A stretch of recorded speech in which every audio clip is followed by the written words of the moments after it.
Hi there, my name is Caitlin Horton, and I'm making this video for my Human Development class for Aspen University. We're going to be talking about a few different topics relating to early adulthood and how they are relevant to this class and life in general. So the first question is, how does research on life conditions that accelerate telomere shortening illustrate the joint influence of heredity and environment on biological aging? So first off, a telomere is a DNA protein that is on the tips of our chromosomes. They're responsible for protecting genomes from nucleic degradation, unnecessary recombination repair, and intrachromosomal fusion. Telomeres protect valuable genome information, and it is important to know this because they shorten every time a cell duplicates at a variety of speed. They naturally will shorten as someone ages, and as they shorten, the cells age and stop functioning properly. This means that the telomere is cells' aging clock, and the length of them can be an indicator on someone's risk factor for cardiovascular disease and a variety of cancers. It is important to know that there is an enzyme called telomerase that can help stop the shortening of it and reverse it. Telomeres can shorten based off a number of factors, with lifestyle choices being a big one of those.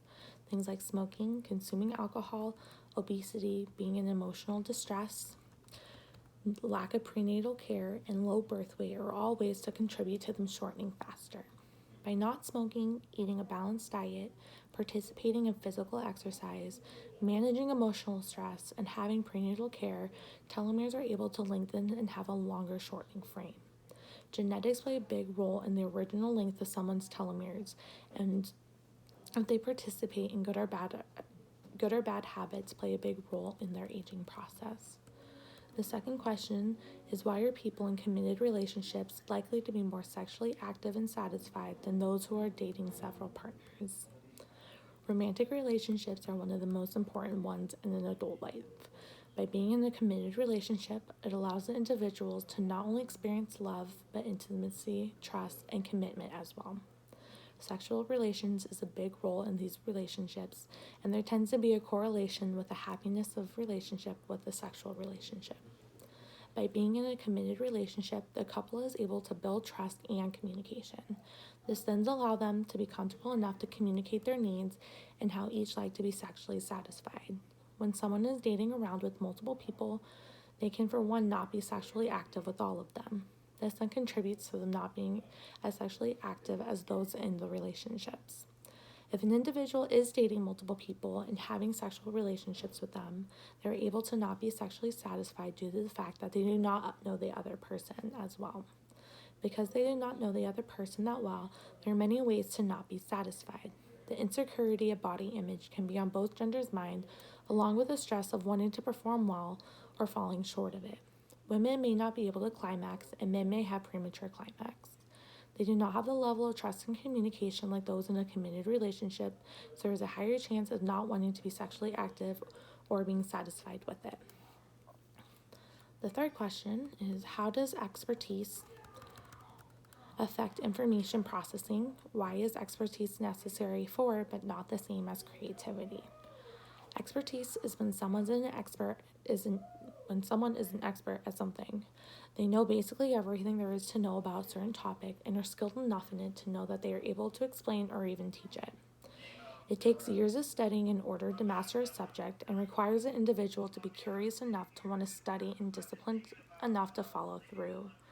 Once an expertise level is accomplished, they are able to recall and reason easier, as well as have a positive result with information processing. Being an expert does take some creativity.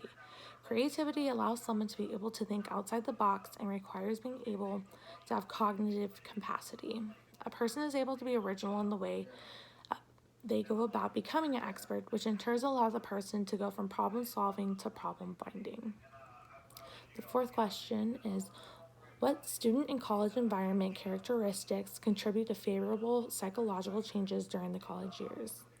College years are probably considered some of the most important time in a young adult's life. It's during these years that a person is starting to separate into their own person and get exposed to belief and content that their parents may not expose them to. They're finding out who they are, all while making strides towards their future. About 70% of high school graduates enroll in some sort of higher education. Even though this is a high amount of student enrollment, they do not always complete the degree, with only 60% of those enrolled in the traditional route graduating by the time they reach the age of 24. 40% of those that took a non-traditional route and delayed enrollment for personal matters like finances or family priority. No matter what route taken, these years plays a significant role in one's life. By being a college student during these vital years, the individual is able to be exposed to real-world situations as well as other social situations. A college student is able to learn to work with others while showing respect and an understanding that others have different perspectives than themselves. They must demonstrate having a cognitive and advanced understanding of material in order to be able to graduate. This makes them desirable members of society and allows them to have an advantage of being exposed to different cultures and ideas compared to those who do not. Next question is, what culture changes have led to the emergence of the period known as emerging adulthood? Emerging adulthood refers to the time from the end of adolescence to the young adult responsibilities of a stable job, marriage, and parenthood. It's during this time that a person figures out who they are as a person and breaks away from their parents. They start to become adults themselves and start to take on adult responsibilities. This breaking into adulthood does require some time, and there are some setbacks, hence why it's called emerging adulthood. This period has not always existed, and it's only recently that it has become a thing. In past cultures, men and women had different expectations for them. College was not a thing that everyone completed. There were different goals in place culturally. That was not how it was today. Today's culture in the United States places an importance on money and higher education. Many entry-level careers require a high school diploma and some sort of trade or college degree. Because of this, emerging adulthood has appeared.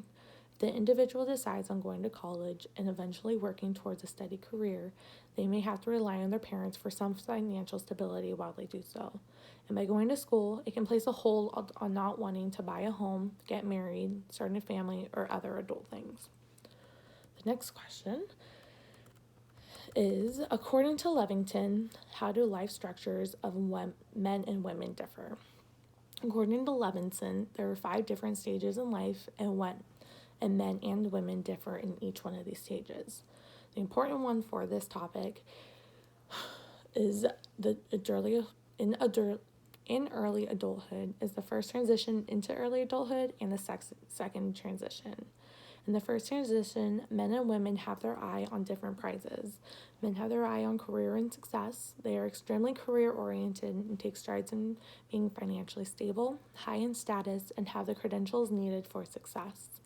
Women, on the other hand, are dreaming of marriage, family, and career success. They want that perfect trifecta and feel that they can achieve it all.